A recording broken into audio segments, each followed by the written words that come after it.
오늘 하나님께서 주신 말씀을 읽겠습니다. 오늘 본문은 요한복음 21장 1절부터 14절입니다.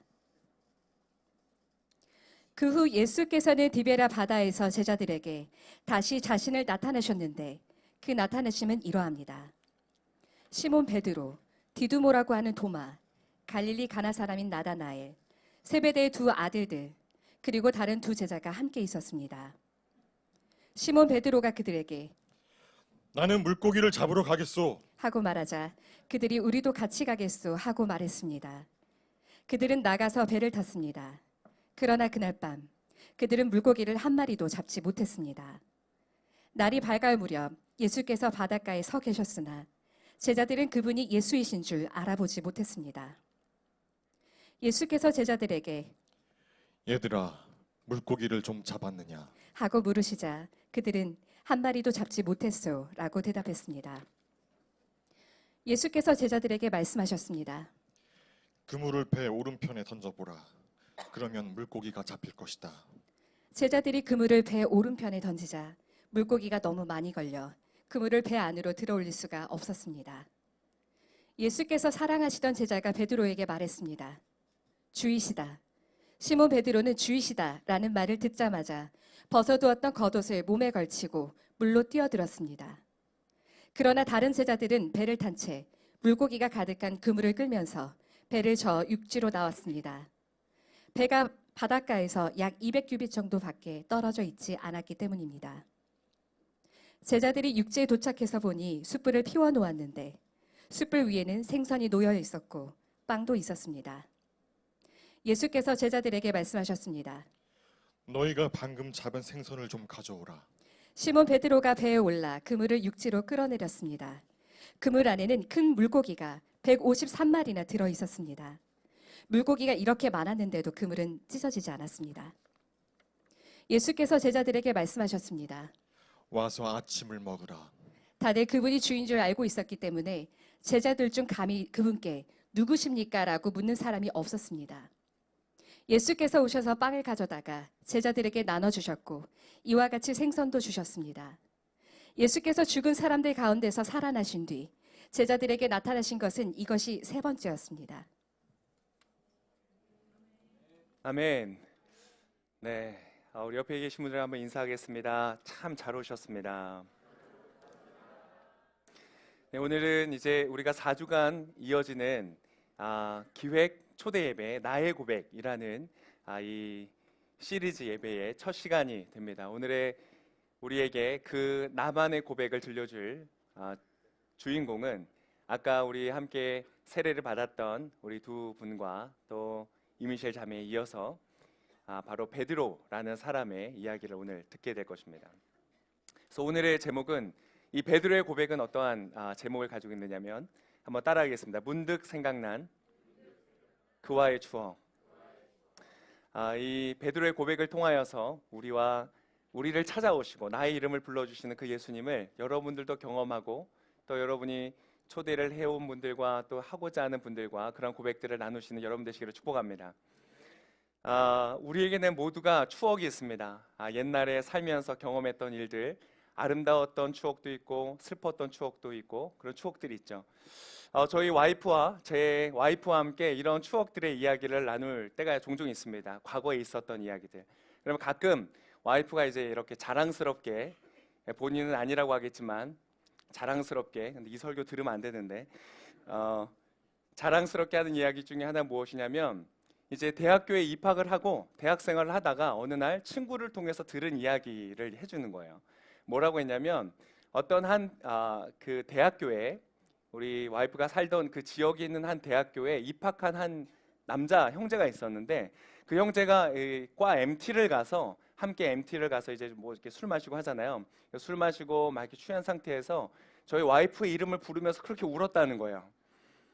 알고 보니까 상황이 무엇이냐면 저희 와이프가 이제 어떤 그 대학을 간다는 정보를 입수하고 이 형제가 그 대학에 원서를 넣고 합격을 해서 등록을 한 거예요. 근데 알고 보니까 저희 와이프는 그쪽으로 가려고 하다가 결정적으로 맨 마지막에 마음을 바꿔서 다른 대학으로 갔거든요. 그래서 제가 있었던 그 대학이 왔습니다. 그런데 그 형제가 이 와이프의 이름을 부르면서 그렇게 울었다는 거예요. 나를 두고 어디 갔냐 이러면서 그 얘기를 굉장히 자랑스럽게 나 이런 사람이라는 그 메시지를 저에게 주곤 합니다. 그럼 저는 이렇게 얘기하죠. 당신이 여기 왔기 때문에 날 만난 것이 아니겠는가? 아멘. 제가 심어놓은 사람 아닙니다. 네.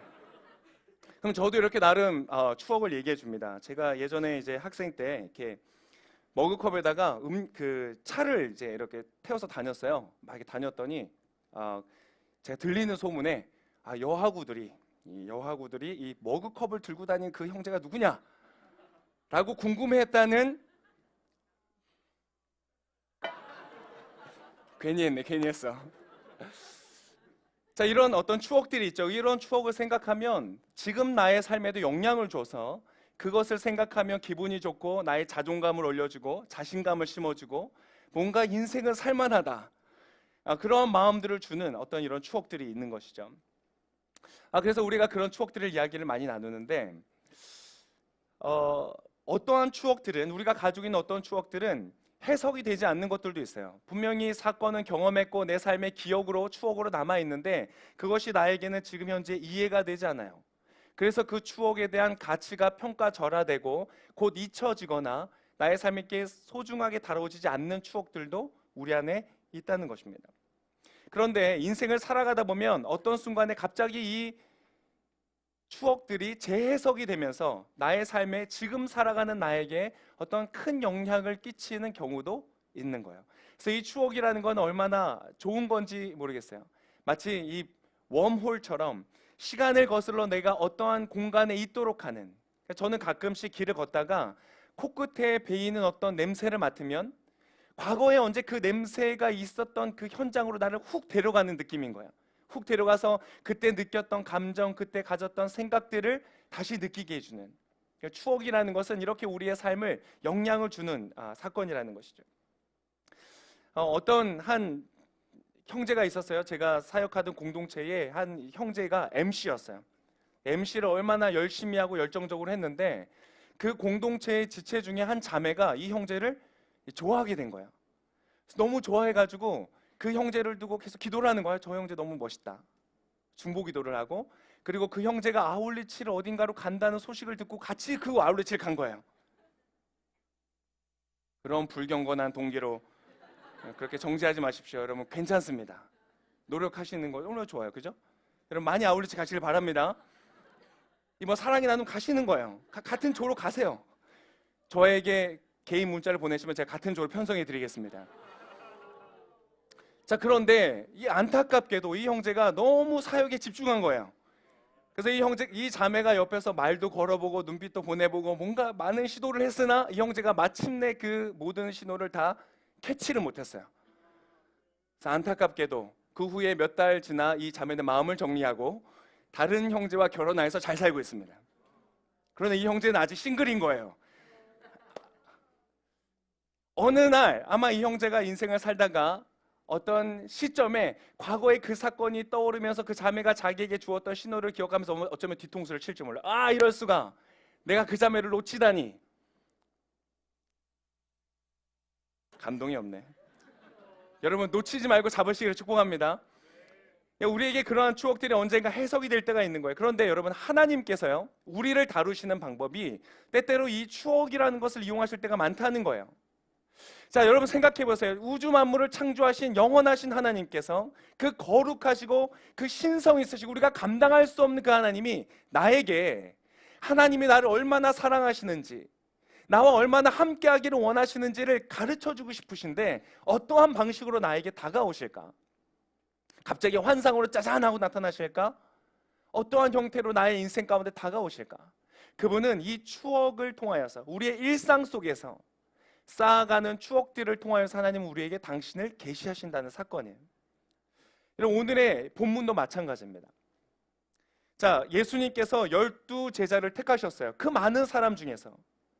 여러분 전 인류를 구원해야 되는 사명을 가신 예수께서 이 하나님의 사명을 감당하기 위해서 내가 정말 이 사람들을 잘 훈련시켜서 내가 나의 사명을 이루어야 되겠다라고 선택한 사람이 12명이었어요. 근데 그 중에 한 명은 실패했고 나중에 11명도 모두 다 각각 뿔뿔이 흩어져서 제 갈 길을 찾아 도망간 거예요. 무섭고 두렵고 혼란스러운 상황 속에 이 사람들이 있는 거예요. 그럼 예수님 입장에서 내가 어떻게 이 사람들에게 다시 찾아갈까? 내가 이제 부활하고 승리하여서 내가 이제 나의 모든 사명을 이루었는데 이제 이 제자들을 찾아가서 다시 사명의 자리로 불러야 되겠는데 내가 어떻게 이 사람들에게 다가갈까? 교회에서 예배드리다가 기도하다가 아니면 교회에서 있는 수련회에 가서 열심히 수련회 활동을 할 때 그때 찾아갈까? 아니면 기도원에 들어가서 독방에 가서 막 열심히 부르짖고 기도할 때 내가 찾아갈까? 예수님이 이 12 제자를 만나시려고 한다면 여러분 어디서 만나실까요? 오늘 놀랍게도 예수님이 부활하신 이후에 이 제자들을 처음 만나 이들을 회복시키려고 하는 목적을 가지고 이 제자들을 찾아간 자리가 어디냐? 오늘 말씀 본문에 나와 있습니다. 한번 같이 읽어볼까요? 1절의 말씀입니다. 1절의 말씀을 우리 한 목소리로 같이 읽겠습니다. 시작. 그 후 예수께서는 디베라 바다에서 다시 자신을 나타내셨는데 그 나타내심은 이러합니다. 자, 4절의 말씀을 한 번 더 같이 읽겠습니다. 4절 시작.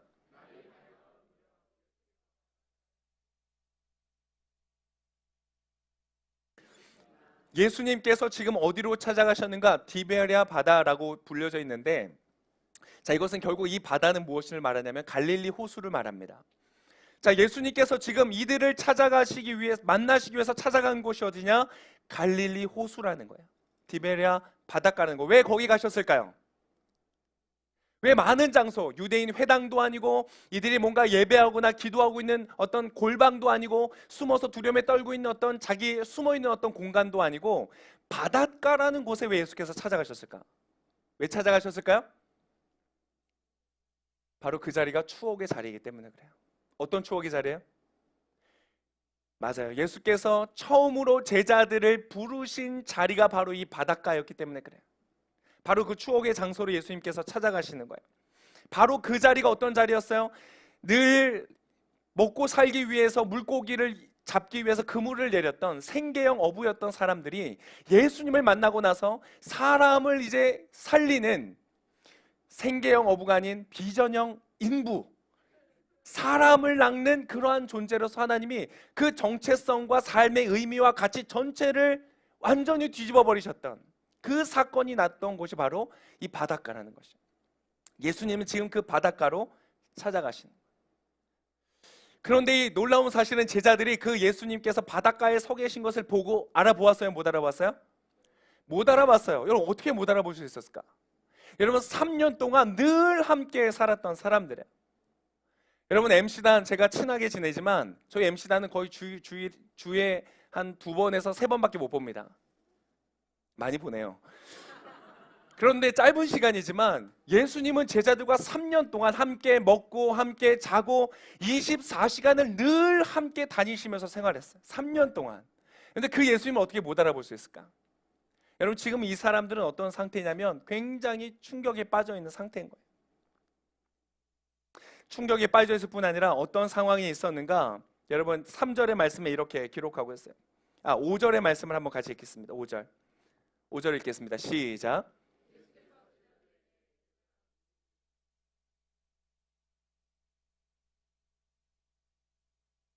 와, 이 제자들은요 지금 실패에 실패를 거듭하고 있는 거예요. 자, 놀라운 비전을 가지고 예수님을 쫓았어요. 내가 이제 예수님과 함께 사람을 살리는 그러한 존재가 되었다. 얼마나 놀랍고 충격적이고 얼마나 기뻤을까요? 그리고 실제로 그들이 예수님의 보내셨을 때 2사람씩 짝지어서 보내셨을 때 가서 예수님의 이름으로 명하니까 귀신이 떠나가고요. 막 귀신한테 사로잡혀서 정상적인 삶을 하지 못하고 막 자해를 하거나 공격적이 되거나 그래서 사람들로부터 격리가 되고 정상적인 모습으로 살지 못해서 그 가정에 굉장한 어려움이 되고 부모의 슬픔이 되고 근심거리가 되고 그러한 사람들이 가서 예수의 이름으로 손을 얹었더니 귀신이 또 떠나가는 거예요. 그리고 예수님의 이름을 증거했더니 막 병든 자가 고쳐지는 거예요. 이런 것들이 한낱 어부였던 사람들의 손을 통해서 이루어지는 거예요. 얼마나 감격했을까? 막 예수님이 오병이어로 5,000명을 막 먹이시는 거예요. 물고기 2마리 떡 5개로 막 먹이시는 거예요. 이러한 기적을 경험하면서 그들은 꿈을 꾼 거예요. 막 꿈을 꿨어요. 놀라운 역사가 일어나겠구나. 그런데 지금 그들은 다시 어디로 돌아와 있어요? 그 모든 여정을 마치고 모든 기대가 꺾여진 다음 다시 물고기 잡는 자리로 와 있는 거예요. 한때 모든 꿈을 꿨는데 차라리 꿈을 꾸지 않았으면 이렇게 괴롭지 않았을 텐데 꿈을 꾸었고 그 꿈이 실패되어졌기 때문에 다시 제자리로 돌아온, 실패하고 좌절한 모습으로 다시 돌아온, 날개가 꺾인 새처럼 좌절의 모습. 근데 여러분 너무나 안타깝게 어때요? 그 좌절의 모습에서 그물을 내리는데 잡혀요, 안 잡혀요? 물고기가 한 마리도 안 잡히는 거예요. 여러분 아세요? 우리는 때때로 지나간 실패를 주목하느라 다가온 소망을 보지 못합니다. 그들이 이 반복되어지는 실패 때문에 자괴감과 좌절감의 충격 속에 빠져 있는 그때에 그들의 소망 되시는 예수님이 바로 그 곁에 나타나셨는데도 불구하고 알아보지를 못하는 거예요. 우리의 인생에 그럴 때가 있다는 거예요. 죽음을 너무나 지나치게 묵상하다가 부활의 생명을 내가 바라보지 못할 때가 있다는 것이에요. 여러분 모든 실패와 죽음의 묵상으로부터 눈을 돌려서 성취하게 하시는 주님을 바라보시기를 축복합니다. 여러분 우리의 눈이라는 건요, 사람의 눈이라는 건 정말 많은 걸 보지 못해요. 우리가 대단한 걸 보고 있다고 생각하죠? 그렇지 않아요. 어떤 간사님이 그런 얘기 하더라고요. 이 교회에 훌륭한 형제들이 굉장히 많다. 할렐루야. 근데 그 많은 형제들 중에서 이 정말 훌륭한 형제들이 많은데 안타까운 외모에 갇혀있는 형제가 많다. 자매들이 못 알아본다는 거예요. 여러분 외모를 전략적으로 꾸밀 필요는 있습니다. 그런데 타인의 외모를 판단할 때는 신중하셔야 돼요. 옆에 계신 분 얼굴 한번 바라보시고요, 한번 말씀해 주세요. 당신은 생각보다 멋진 사람입니다. 여러분 눈을 뜨시기를 축복합니다. 여러분 이 길공동체에 정말 훌륭한 형제들 얼마나 많은지 몰라요. 특히 요즘에 근래 들어서 진짜 어디를 가나 제가 형제 부흥을 외쳐서 하나님이 응답을 막 주시는 거예요. 어디를 가나 형제가 많아요. 막 홀리스타를 가면 형제가 막 자매보다 많아요. 저 이런 경우를 처음 경험해요. 막 어디 모여서 밥 먹자 그러면 형제들이 더 많이 모이는 거예요. 자매들이 떠나는 건가요? 아마 응답을 주시는 거예요. 할렐루야. 그런데 제가 보니까 진짜 멋지고 훌륭한 형제들이 많아요. 여러분 영적인 눈을 뜨시기를 바랍니다. 많은 커플들이 생겼으면 좋겠어요. 아주 무슨 설교를 하는 건지. 그런데 여러분 그렇게 깨닫지 못하고 보지 못하는 인생을 살다가 눈은 떴지만 본다고 하지만 제대로 보지 못한 인생을 살다가요 문득 어느 날 깨달아지는 날이 오는 거예요. 제가 아주 종종 인용하는 말인데 광수 생각에 그런 말이 있었어요. 시간이 지나고 같은 자리에 서면 깨달아지는 것이 있대요. 문득 과거의 생각들을 하다가 재해석되면서 새로운 깨달음이 오는 것이에요. 그런 영화 중에 하나가 러브레터죠. 러브레터 혹시 보셨어요? 네, 다 역시 저랑 비슷한 세대예요. 같이 늙어가는 거죠 뭐. 이 러브레터라는 영화에 보면 이 이츠키라는 여자 주인공이 나오죠. 그런데 어느 날 어떤 여자로부터 편지를 받고 주고받으면서 깨닫게 되는 거예요. 옛날 어렸을 때 중학생인지 고등학생인지 그때 같은 이름을 가진 한 남자애가 생각이 난 거예요.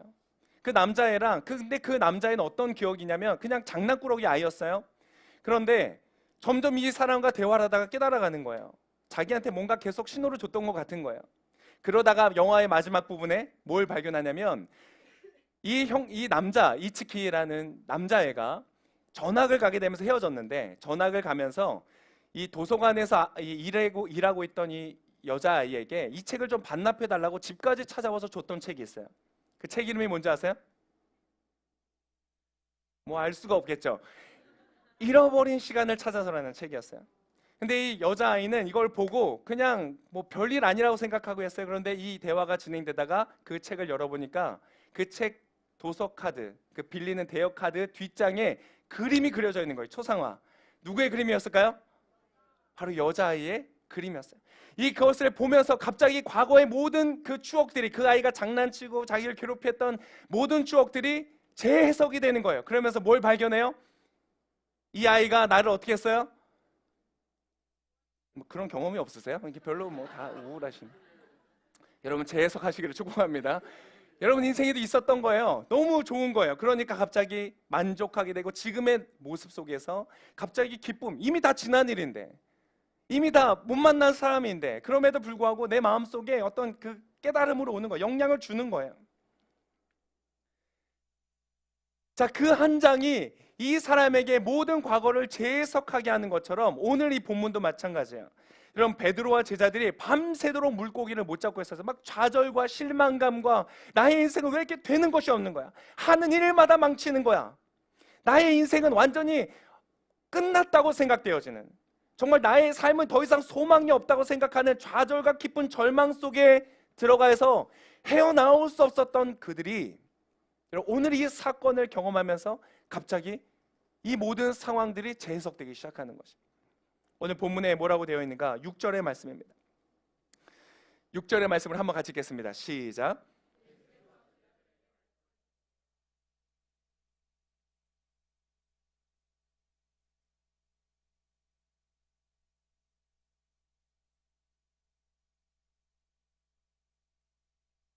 밤새도록 물고기를 못 잡았는데 반대편으로 던져보라. 그래서 던졌더니 너무 많은 물고기가 잡힌 거예요. 그때에 문득 떠오른 추억이 하나 있었어요.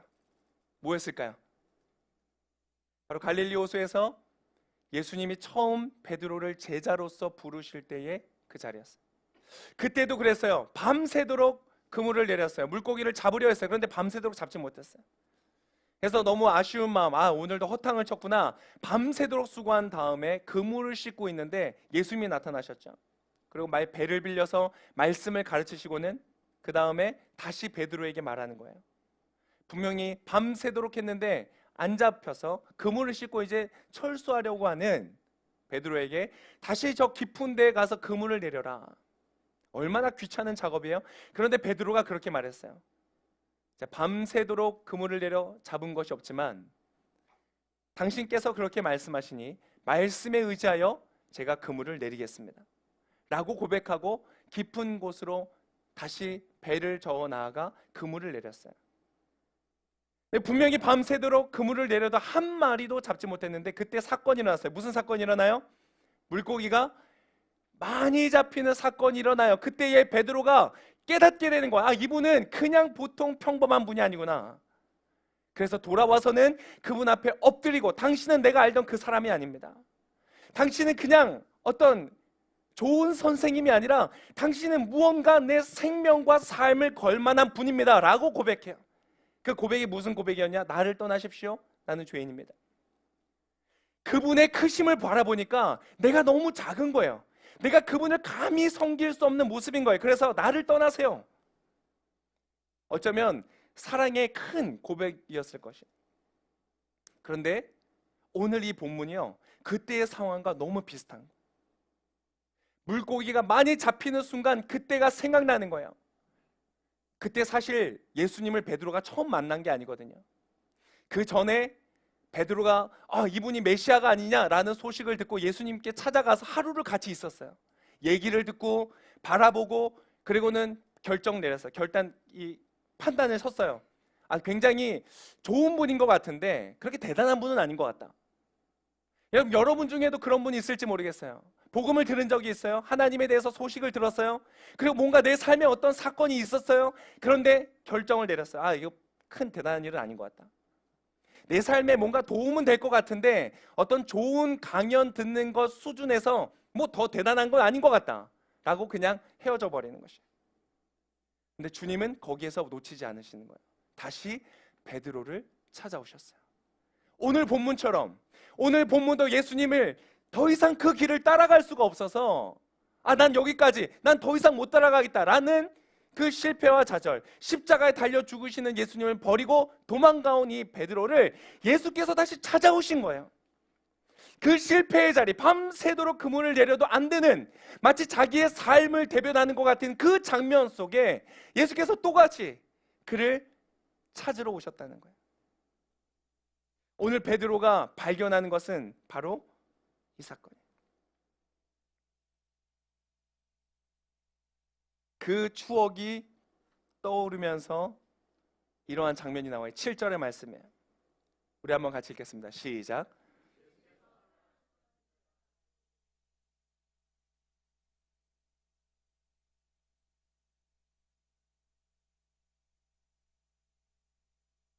자, 이 사건을 통해서 지금까지 내가 보지 못했는데, 아니 보고 있었는데 깨닫지 못했는데, 여러분의 인생 가운데 하나님이 지금 여러분의 일상 속에 역사하시는데, 여러분 주님은 이곳에만 계신 게 아니에요. 여러분 주님은 여러분이 생각하는 그런 분이 아니에요.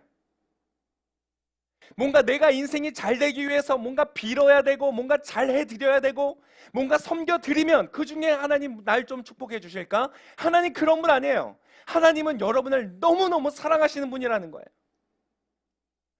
지금 아가서가 우리 요즘에 큐티를 하고 있는데, 아가서를 설교를 어떻게 해야 될지 모르겠어요.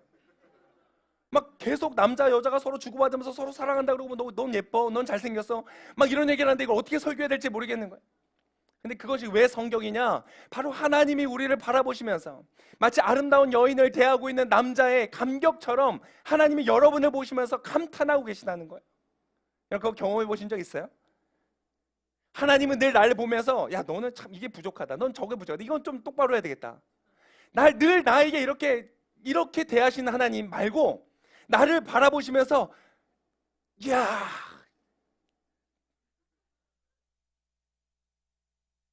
옆에 계신 분에게 하나님 대신해서 한번 해주세요. 자, 바라보시면서 야 한번 해보세요. 야, 표정을 좀 잘하셔야 돼요. 이야 뭐, 야 이거 어떻게 하냐, 이런 표정이요.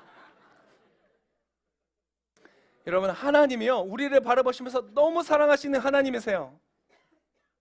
그런데 어떤 사람은 나를 너무 사랑하시는 하나님만 묵상하다가 마치 하나님이 굉장히 편한 친구 같은 사람들도 있어요. 그 이상이 없어. 그래서 하나님, 하나님 이거 그만하세요. 막 하나님이랑 기도가 그래. 제가 그냥 이거 제가 할게요. 하나님 이거 똑바로 좀 해주세요. 하나님이 얼마나 위대하고 얼마나 거대하고, 그분이라는 분은 내가 담을 수 없는 정말 위대하신 분이라는, 주님 나를 떠나서 내가 죄인입니다 라고 느낄 정도로 그분은 얼마나 밝은 빛과 같은 분이고 나는 얼마나 어두운 존재인지를 모르는 사람들도 있어요. 근데 여러분, 하나님은 여러분에게 그 하나님을 알려주기를 원하세요. 내가 얼마나 위대한 존재인지, 그리고 내가 너를 얼마나 사랑하는지를 주님은 알려주기를 원하시는 거예요. 그래서 하나님은 오늘 이 베드로에게 그것을 보이시는 거예요. 이 물고기의 사건을 경험하고는 알았어요. 이분이 주님이시구나. 이분이 바로 주님이시구나. 이러한 고백이 여러분의 일상 속에 있으시기를 축복합니다. 그냥 설교 속에서 경험하는 하나님이 아니라 내 삶의 한 걸음 한 걸음에서 정말 나와 동행하시고 나를 사랑하시고 나에게 말씀해 오시고 나를 찾아오시고 나를 붙들어 주시고 나를 실망과 좌절의 자리에서 회복시키시는 하나님을 경험하시기를 축복합니다. 어디에서요? 물고기 잡는 자리에서, 여러분의 컴퓨터 앞에서, 여러분의 서류철 앞에서, 여러분의 놓여져 있는 시험 앞에서, 여러분의 일상 속에서 경험하는 그 삶의 자리에서 여러분을 만나시고 찾아오시는 예수님을 발견하시기를 축복합니다. 그분은 거기에 계세요. 우리가 보지 못할 뿐이에요. 그런데 오늘은 하나님은, 예수님은 이 모습을 통하여서 깨닫게 하시. 그러니까 알았어요. 이분이 바로 주님이시구나. 여러분, 구슬이 서말이라도 꿰어야 보배다, 이런 말 들어보셨죠? 이거는요 그냥 무슨 데코레이션 이야기나 어떤 치장하는 것의 그런 가르침이 아니라, 이것은 어디냐면 바로 인생 가운데 적용되어져야 되는 말이에요. 나를 창조하신 하나님께서, 나의 주인 되신 하나님께서, 나의 신랑 되신 하나님께서, 나를 너무나 사랑하셔서 나와 함께 하시는 주님께서 나의 삶의 여정 한 걸음 한 걸음마다 나에게 다가오셔서 추억의 자리를 만들어 주시는 거예요. 추억의 자리를 만들어 주시고, 그런데 아직도 나는 깨닫지 못하고 그분이 누구신지를 모르는 거예요.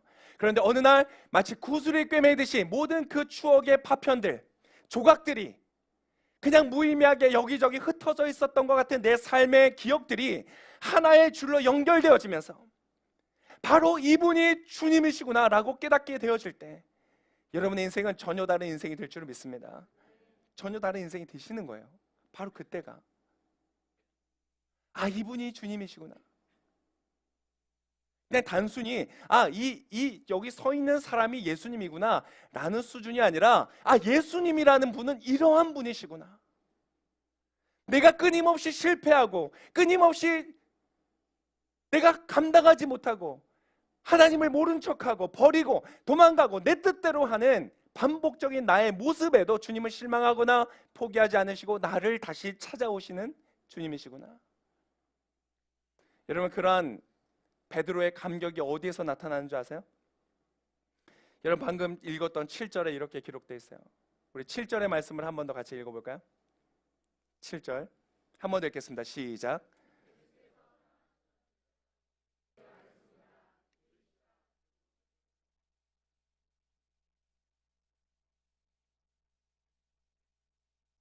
어떻게 했어요? 베드로가 뭐 했어요? 물로 뛰어들었어요. 왜? 배가 그 육지까지 가는 것을, 이 물고기를 가지고 가는 것까지 기다릴 수가 없는 거예요. 뛰어드는 거예요. 이시영 형제님 오늘 세례를 받으면서 간증을 아까 영상을 통해서 나눠줬죠.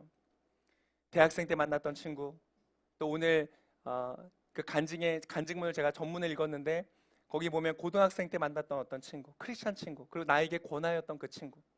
여러분, 그것이 이시영 형제에게 다가오셔서 자기를 드러내시는 예수 그리스도의 추억이에요. 그때는 몰랐어. 그냥 흥미로웠어. 뭐 이런 애도 있구나. 근데 그 고등학생 때 친구가 신앙이 너무 좋은 친구였어요. 그래서 예수님 믿으라고. 근데 안 믿는다. 난 그런 거 안 믿는다. 그런데 이 형제가 막 어디 대학을 가려고 막 기도로 준비하고 있는 거예요. 근데 이시영 형제가 보니까 그 점수로는 못 가는 학교인 거예요. 정신 차려라. 너 못 간다. 그런데 나중에 그 학교를 간 거예요. 그게 시영 형제한테 충격적으로 남아있는 거예요. 그래서 여러분, 자신의 삶을 몇 년 삶이죠? 뭐 하여튼 궁금해. 20년이든 30년이든 그 삶을 돌아보면서 내가 나의 삶을 추적해서 보니까 그 사건이 기록이 되는 거예요. A4지 한 장이 쓰는데. 그때는 몰랐어요. 그냥 이상한 애라고 생각했어요. 근데 그 아이가 그 대학을 간 사건이 내 안에 남아있는 거예요. 내 생각 안에. 그리고 그때 뭔가 상대적인 박탈감을 느낀 것 같아요. 나는 뭐 하나님 그렇게 신경 안 쓰시나 보다. 그리고 그냥 인생을 살았던 거예요.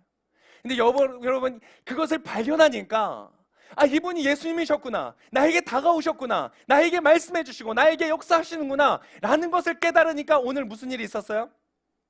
세례를 받아. 세례가 뭐예요? 오늘 정말 제가 침례를 하고 싶었는데 여기 어떻게 양동이를 갖다 놔야 되나 막 알아봤어요. 막 여기저기 알아봤는데 호텔 수영장 너무 비싸고 보니까 바깥에 야외 침례탕은 빌릴 수 있더라고요. 근데 야외 침례탕 가면 원래 이렇게 침례를 팍 했다가 탁 나오면 부활의 기쁨을 느끼면서 감사합니다 이래야 되겠는데 지금 야외에서 물에 담갔다가는 뭐 너무 춥다 이렇게 나올 거 아니에요. 그래서 침례를 못 했는데 여러분, 원래 침례 뭐 했어요? 물로 뛰어드는 거예요.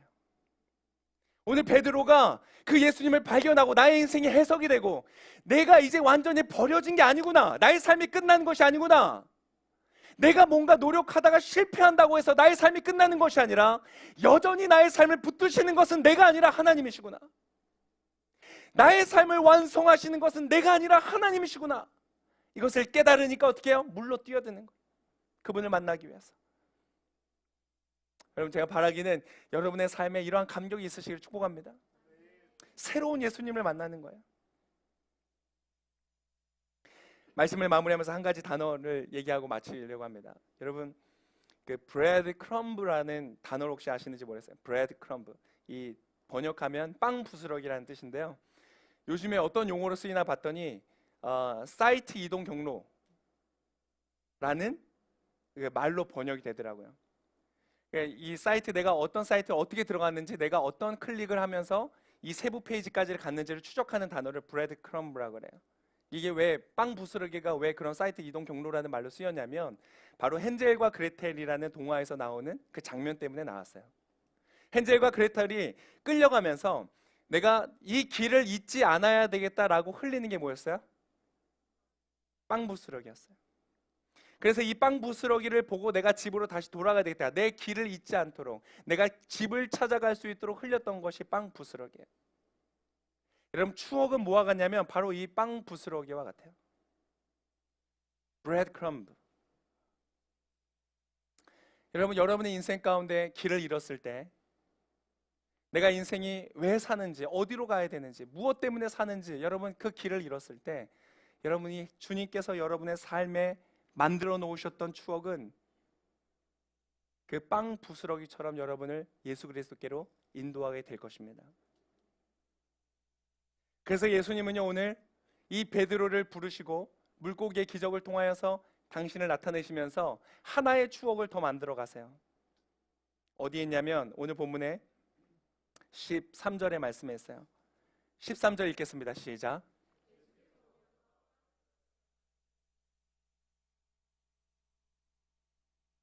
뭘 주셨어요? 빵을 주셨어요. 빵을 찢어서 그들에게 주셨어요. 여러분, 이것은 또 다른 추억이에요. 3년 동안 예수님과 함께 빵을 떼어서 식탁에 교제를 했어요. 함께 먹는 식구가 되었어요. 그리고 그뿐만 아니라 예수께서 잡히시기 전날 밤, 예수님이 십자가에 죽으시고 제자들이 모두 다 부인하고 돌아갔던 예수님과 마지막으로 보냈던 그날 밤에 예수께서 제자들에게 주셨던 것이 뭐예요? 바로 이 빵이었어요. 그리고 예수님께서 이 땅을 떠나 가시면서 우리들에게 남기신 의식이 하나 있는데, 너희가 이 빵을 뜯어 먹으며 나를 기념해라 라고 주신 의식이 있어요. 그게 뭐예요? 다음 주에 우리가 하게 될 성찬이에요. 그것은 우리로 예수께로 인도하는 빵 부스러기와 같은 것이에요. 예수님께서 이때 빵을 떼시면서 그들에게 주고자 했던 메시지는 무엇이었는가? 내가 너의 실패를 안다. 내가 너의 한계를 안다. 그러나 내가 이겼다. 네가 걷지 못하는 그 길을 내가 걸었고, 네가 성취하지 못한 그 사업을 내가 성취하였다. 너가 너의 생명으로 살아날 수 없지만 이제는 너의 것이 아닌 나의 것으로 너로 하여금 살게 하기 위해서, 너가 만들어내는 승리와 성공이 아닌 내가 이룬 승리와 성공을 너의 것으로 주기 위하여 나의 몸을 너에게 주노니 이것을 받아 먹으라. 그러면서 우리에게 빵을 주시는 거예요. 오늘 이 시간에 주님께서 여러분에게 그 빵을 떼어주신, 그분의 몸을 떼어주시는 거예요. 그 몸이 뭔지 아세요? 말씀이 육신이 되어 우리 가운데 거하심에, 그분의 육신은 뭐예요? 그분의 말씀이에요. 오늘 주님은 이 자리에서 여러분과 또 하나의 추억을 만들고 계세요. 주님은 당신의 몸과 같은 이 말씀을 떼어서 지금 여러분에게 주고 계세요. 얘들아, 너의 인생의 의미와 목적과 가치가 어디 있는지 아니? 너 왜 사는지 아니? 무엇을 위해 살아야 되는지 아니? 어떻게 그것을 살아야 되는지 아니? 바로 나의 생명으로, 나의 말씀으로, 나의 능력으로 너희가 살아가는 것이다. 그리고 예수님이 이 시간에 여러분과 함께 하시는 것입니다. 베드로는 그 예수님을 향하여서 물로 뛰어들어 헤엄쳐 다가갔습니다. 여러분 어떻게 하시겠습니까? 만약 오늘 여러분이 베드로와 같이 예수님을 향하여서 지금 여러분에게 말씀해 오시는, 다가오시는, 여러분 말씀을 듣는 가운데 여러분의 과거의 인생이 해석되시는 분들이 있죠. 아, 주님이시구나. 아, 지금 조 목사가 여러분에게 설교하는 것이 아니라 주님이 지금 나에게 말씀하시는구나. 그것을 깨달아지시는 분들은 오늘 주님께로 헤엄쳐 가시기를, 주님께 과감히 여러분을 던지시기를, 주님 앞으로 나아가시기를 제가 예수님의 이름으로 축복합니다. 자, 한번 기도하겠습니다.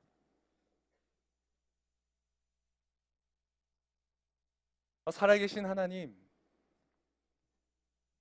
이곳에 함께하는 이 귀한 믿음의 사람들, 주님께서 택하시고 부르신 이 귀한 사람들을 주의 말씀 앞에 올려드립니다.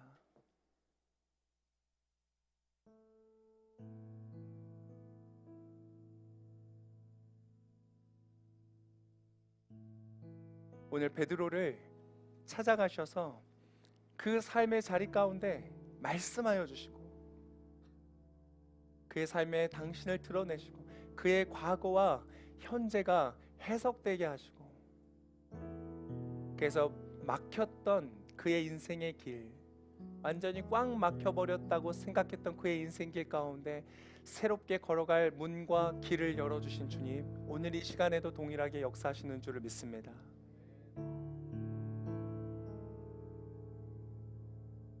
오늘 그것을 나의 것이라고 생각되어 주시는 분, 지금 주님이 나에게 말씀하시는구나 라고 생각되어 주시는 분은 그 자리에서 한번 일어나십시오. 제가 여러분을 위해서 기도하겠습니다. 하나님, 얼마나 감사해요. 주님이시네요. 주님이시네요. 주님이시네요.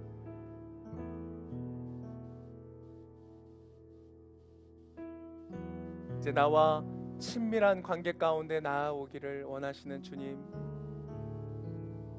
내가 이 시간 주님 앞에 나아갑니다. 주님 앞에 나아갑니다. 주님 앞에 나아갑니다. 하나님, 이 시간 주 앞에 고백하며 나아가는 나와 친밀한 관계를 맺어주시고 주님의 놀라운 그 사랑 안에 나의 인생을 걸어갈 수 있도록 주님 길을 열어주시고 축복하시고 함께하여 주시옵소서.